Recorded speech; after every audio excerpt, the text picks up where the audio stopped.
visuals and welcome back to the channel and welcome back to Pokemon Thursday, the day of the week where we take a look at how I made such a beautiful coffee this week. It genuinely is absolutely gorgeous. Ratios of stuff have been what they normally are. Decent spoonful of coffee, 2 sugars, milk, and away you go. Somehow I've made the best coffee I've ever tasted in my entire life. Really, we're here to talk about Pokemon, of course we are, but more, of course we are. What the fuck? Brother. More to talk about Pokemon and starter Pokemon. Now, we're going to rank down every starter Pokemon. Now, I don't mean individual, like, you know, my 10th favourite's Froakie, my next favourite's Charmander. We're going to rank down as a collective. So, Bulbasaur is... I am saying shit weird. Fuck is Bulbasaur! Bulbasaur is my favourite starter of all time. That will never change. I absolutely adore him. But Rowlet is my second favourite. But I can't just be like, this is the best trio because my favourite's in it. We have to look at them as a collective. So we're going to rank down all the starter Pokemon as a collective trio. And I want to get your thoughts and opinions because, you know, Fuecoco might be your favourite starter of all time, but Sprigatito and Quaxly might not be doing it for you. So you have to bring them down a few points. We'll go through a couple of things as to why I've listed them and, you know, 5th and 6th and all that kind of carry on. And, I don't think we need to talk too much about their evolutions. We're going to just talk more as their basic stage, as the starters, as the most important decision of your Pokemon journey in any game. So visuals, are we ready to rank down the best starter trios for me? But I want to know yours in the comments below because you will score me and I absolutely adore your opinions and thoughts and whatnot. James is one I'm looking out for you because I know you're a Hoenn boy. So is Hoenn going to be up there for you? Do all 3 of them boys tick all your boxes? Let me know in the comments below. But there we go, visuals. But here we go. I am saying shit. We fucking Christ, I need a speech therapist. What's the King's Speech as it was called? The one with Colin Firth. Colin Firth? For him, the guy that fought the fucking thingy for Bridget Jones. Fuck. My favourite Pokemon trios from least to favourite starting now. Starting us off is Generation 5. Now, as a whole, Generation 5 isn't amazing for me. I don't mind the design of Oshawott, but I'm not big on Samurott and Duat and whatnot. I don't mind Tepig as an actual starter. He's probably the strongest out of the 3. Emboar and Pignite are decent enough. But Snivy brings the points down a hell of a lot. I think Snivy's not a very good design. I don't like it as a Pokemon. I will admit though, and say I'm being probably a little bit harsh because it's Snivy's arrogance and like sort of, oh look at me, I'm so superior to everybody. And that really does my head in and brings it down. Plus I hated when it smashed the fuck out of Pikachu. I know there were some technicalities in that, but I've never really liked it. I just think as a collective 3, none of them wow me. I remember fondly looking back in the day when I got my, you know, the Pokemon Gold box or, you know, the Pokemon Diamond and Platinum box, Diamond and Pearl boxes, and wanting to have a look and be like, oh, and having a bit of fascination. But I remember getting the box in the black and white games, looking at these and being like, okay, because I always have this thing, and I know a lot of people that do as well. I'm not the only person. When you get your Pokemon game, and like you're either going home with it or you're walking home with it, or if you're a lot younger like where I was with Red and Blue and shit and you're in the back of the car or whatever, and you're looking at the box and you're planning out your play-in and the journey with it and looking at these stars like, who am I choosing, what's going on? And you get that sense of adventure and awe and excitement. I never got it with these. None of them really stood out to me and went, oh my God, the little fire pig, I can't wait to pick you and go. I was looking at it and the biggest choice I was saying was, I have no idea which one to pick because none of them really stand out. So for me, the Gen 5 trio as a collective are the weakest. Stop, unfortunately, is Generation 8, even though I think, sorry, Generation 8, Generation 9, even though I think Generation 9 did a fantastic job on a whole from the, you know, like the playthrough, the Paldea region itself. The Dex has a lot of weak ones, but there's a lot of strong ones. The legendaries, the story. But I don't know if it did its starters right. Fuecoco for me is outstanding. As a starter Pokemon, absolutely outstanding. I knew straight away I got that magic, unlike I did from the Gen 5 lot. Straight away I saw that and thought, yes, amazing. Sprigatito, I wasn't enamoured with, and Quaxly, I didn't mind, but I was very skeptical about how it was going to end up, and the way it did it wasn't very nice. But as a whole, Sprigatito and Quaxly didn't quite draw us in, but Fuecoco really did. I really adore Fuecoco. I think it's one of the best looking starters of recent years. I don't think it's better looking than the rest of the other starters on this, but I think it's a really solid looking Pokemon on the back. And once again, when I picked up Scarlet and Violet, I saw Fuecoco. I got the crack. I was actually with Beely at the time. Good old Beely has been on the channel for years, partly because he's in Australia, and we were sat chilling in Woody's having a bit of breakfast and stuff. And I was looking at the boxes and I thought, I can't wait to just start my adventure, pick you and see what happens. So yeah, because of Fuecoco, they're not rock bottom. But yeah, Sprigatito and Quaxly bring it down a lot for me. Next up, it's Generation 6. And now there's only one starter in this that really brings it down for us. And that's Fennekin. Chespin's absolutely awesome and Froakie's absolutely awesome. But Fennekin's a little bit hit and miss for me. I don't like this. Well, I don't mind the whole Fox shenanigans and the you know, where they were trying to go with it and stuff like that. It's not awful, but it doesn't scream out to us. I've ranked it a little bit lower though, because we're going to be completely honest. When I first looked at it, Chespin didn't stand out for us. I didn't mind it, but I thought it was far too cartoonish and over the top and like, what the fuck is going on here? He's definitely 100% grew on me. I've 100%. I like him more now. But for Froakie was always a standout. I always adored Froakie. I always loved Froakie. One of the few rare times that I never go for the grass starter, I went for the water instead when I first played through the Kalos region. But yeah, because of Froakie, Generation 6, and because of Chespin now, a respectful third bottom. Is that respectful? But yeah, the Kalos region, well, the Kalos starters. This is Generation 8. Now, this is where it's going to get really, really hard because I think as a whole and as a collective, that the rest of them are quite solid. But yes, no, we'll stick with it. We'll stick with Gen 8. I was going to maybe change there. With Generation 8, absolutely adore Grookey, and I absolutely adore Sobble. Score Bunny, I really like. I'll go that far. So we've got, for me, we've got a 10 out of 10, a 10 out of 10, and a 7.5, maybe 8 out of 10. So that brings it down a little bit. As a collective, though, they're all absolutely amazing. I've played through the games with every single one of them, and I absolutely love them. I love the weird, innocent-y, sort of shy scaredness of Sobble. I love the fun, immature, sort of playful state like of Grookey, and I absolutely adore the cheeky sort of I'm on the streets kicking the ball about gimmick of Score Bunny. I really like all three of them, but just Score Bunny definitely brings this one down just a little bit. 5 is Generation 4. Now, Chimchar is absolutely amazing. Turtwig is absolutely amazing. Even though, like I said, I wasn't going to base score off them too much the further we go down, but I'm not the biggest Infinite guy. I really like Infinite. I think Infinite's awesome. I'm not the biggest Infinite guy. But anyway, Chimchar is amazing. Turtwig is beyond excellent. I fucking adore that fucking... Where's it there? Little green fucking bastard so much. And Piplup, I don't mind. It's probably a bit more...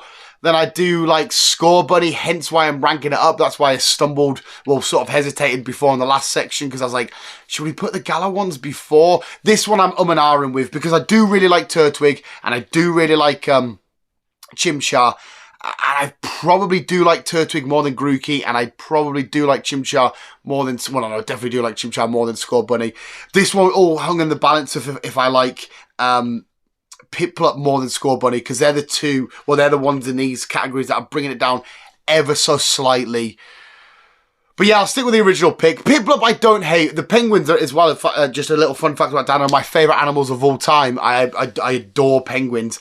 But there was something about Piplup that just, I don't know, it didn't stand out to us. Turtwig, probably, you know, I was drew straight to Turtwig, I was drew straight to Chimchar. But to Piplup, I was like, I love penguins, but something about you that's a little bit basic. So yeah, the Gen 4 boys. I'm going to be brutally honest, and as much as I absolutely adore all of them as a collective, I have to be honest, in terms of design, they are fairly basic. And it's a Gen 2 lot. Chikorita, Totodile, and Cyndaquil, I absolutely adore. Cyndaquil, though, for me, probably isn't a 10. I would give Cyndaquil like a 9, maybe. I still think they are you know, perfect in their own rights, and I have a lot of great memories with these very much OG starters and stuff. But I think definitely, like, Chikorita, I get it, is a bit basic, but I just loved Chikorita so much. I love Bayleaf and I love Meganium so fucking much. But yeah, I love Chikorita. Totodile, I absolutely do. There's something about the water types that, you know, the Crocodile slash... not for the same Pokemon, but like the froggy sort of toad, like the Poliwrath limes. There's something about certain water types that I absolutely adore. But Cyndaquil is amazing, and I love it, and it's OG, and it's adorable and everything. But there was something about it that just didn't capture my imagination. Once again, I can picture myself now looking at the back of the gold box and seeing the shiny, being like, Chikorita, Totodile, Cyndaquil, like, you're awesome, but I'd like a bit more. And like I said, I know it's a bit hypocritical because Chikorita definitely doesn't have as much going on. I don't know if I'm being biased there because of my whole love for the grass typing and stuff. But I was drawn to Chikorita, and I love Chikorita. But I'm going to have to be honest. Like I said, Cyndaquil definitely brings it down just a little notch for me. Generation 7. Now, I absolutely... when it first came out, I didn't adore Poplio. I didn't mind it, but I really liked it. But as the years have gone on, I've started to... I don't like it when it evolves, but I like it a lot more as Poplio now. Litten is phenomenal. Absolutely great and amazing every single way. And then my boy Rowlet. Oh my God, I fucking love Rowlet. My second favourite starter of all time, which is obviously holding this list up a bit more. Rowlet is a definite 10 out of 10 for me without a shadow of a doubt. Litten is a 9.8 out of me without a shadow of a doubt. And Poplio is probably a 8.8 or some shit like that. It's high ends now. Like, when I first saw it, it was probably like a 5, 6. Like, it's okay. But like I said, for whatever reason, over the last few years, I don't know if it's because I've rearranged my plushes on the landing and I see him a lot more now, and I've just suddenly started like, hey, Poplio. Like, I've just found a new sort of love for it. I haven't used Poplio in a team any time recently, but it's just shot up. But Rowlet's definitely keeping this collective trio high up there for me. My love for him is so stupidly amazing and absolutely beyond perfect. He's holding it up. So it's the Gen 7 boysies. Number 2 is James's boys, the Hoenn lot. Yes, we've got Torchic, we've got Mudkip, and we've got Trico. Trico and Mudkip are some of the greatest designed Pokemon, some of the greatest designed starters, some of just the best Pokemon ever. They are fucking awesome. When I'm talking starters, when I'm talking like, what do I want out of a starter? You give me everything I absolutely want. You give me the crazy over-the-top imagination side of it, like this crazy grassy lizard thing, this weird sort of ground but water little thing. But then we get to Torchic. And... Torchic, I feel like I've definitely, because I do like Torchic, right? Torchic's design is awesome and amazing. I feel like I've been harsh with it over the years because I'm not a big Combusken fan and I'm not a big Blaziken fan. Blaziken for me feels like it belongs in Digimon. I've never loved Blaziken, but Torchic is fucking awesome. It's like a 9.8, whereas the other two are a trillion out of 10. They are fucking outstanding. But I always used to have a bit more of a grey look over this because I always think, Torchic, Combusken, I don't really... I like the idea of it and where they're going, this fighting, kicking chicken thing. There's a whole story there. There's a gimmick there, you know, chickens using their legs in fights and all that kind of stuff. I completely get it. But Blaziken was too humanoid and Combusken was too ugly. And I know I said I shouldn't be. I'm not judging him on the evolutions. That's why I'm ranking it a lot higher. If I was doing the whole evolution lines, I don't think I would have the Hoenn stuff as number 2. They would probably be a bit further down. But as a collective trio to start with, boy, did they get my mouth watering. I was choosing, I was looking, I was umming and ahhing. I was like, oh my God, this is the little chick thing, the little green lizard, the little blue water thing. What the fuck's going on here? Of course, I settled with Trico because Trico is absolute life. I love me some Trico. But yes, number 2 is the Hoenn boys. Of course, that leaves Mr. Biased, Mr. Nostalgic, the Generation 1 lot as the number 1 pick. I don't know if it's hard to argue. I guess you can argue this. If you were like, again, I'm sorry to bring up again James. James is a Gen 3 boy. He's said to me before in comments and that, you know, his first game was the Hoenn game, so that's him. That's what he holds dear to. The Hoenn Adventures, Ruby Sapphire and all that goodness. So he probably has a lot more fond memories of the Hoenn lot for me than I do, for example. Whereas when I go back and I think all 3 of these starters, they are absolute trillion, billion, million, gazillion out out of 10s. They are phenomenal. They are fantastic. I remember, once again, I go back to that scenario, being in the back of the car, looking at the back of my Pokemon Red box and being like, Bulbasaur, Squirtle, Charmander. Even though I think I knew in my heart, that sounds so fucking cringe, but I don't care. I was going to go for Bulbasaur. I was looking at the other two being like, I fucking love every single one of you. I've got so much fond memories of all of these in different playthroughs. I've got so much fond memories from the OG TCG, the OG anime and stuff. I absolutely adore all three of these. And I don't think Pokemon ever again, for me anyway, I can't speak for you lot, but for me, will ever have a perfect starter trio like they did with these three. I don't think so. Nothing about them looks basic. Nothing, but I know they have a lot of unfair advantage with a lot of nostalgia and stuff involved in there. I completely get that and I take it into account. But I think we can all universally agree that they are some great design Pokemon. They're some amazing design Pokemon, and we all have an absolute love for all of these. You know, Charmander being maybe the most popular starter of all time. People loving Squirtle. People like me loving Bulbasaur. But yeah, the Generation 1 lot. Go visuals, my favourite Pokemon trio, starter trio of all time. I think I was good for being fair there. If I was to include, like I said, the evolutions, this list probably would look a lot different. I think Gen 2 would probably go up to second place. Gen 1 would still be in number 1 place. The Kalos Boise's, the Alola Boise's will probably be third, I reckon, maybe. Or still maybe the Hoenn, because I love Sceptile so fucking much. And Swampert. Yeah, it might be a completely different list, but just judging on the basic stages. In the comments visuals, which is your favourite? How much did you like my list? Where would you rank it all? Which Pokemon at the back of a starter box, or which trio did you sit there looking going, I don't know who I'm going to pick, because these all look absolutely fantastic. Takeaway typings, because I know a lot of people want to choose on the fire because I like the fire typing or whatever. Just on designs alone, which ones sort of give you going, I don't know who to pick. They all look amazing. I definitely want to know in the comments below. But anyway, visuals, there we go. That was this week's edition of Superhero Wednesday. If you did enjoy, please, Wabuski and Shanuski, let me know in the comments below anything you want to let me know. And more importantly, visuals, thanks so much for watching. You guys are literally the fucking best. We'll always keep being you and keep on keeping on.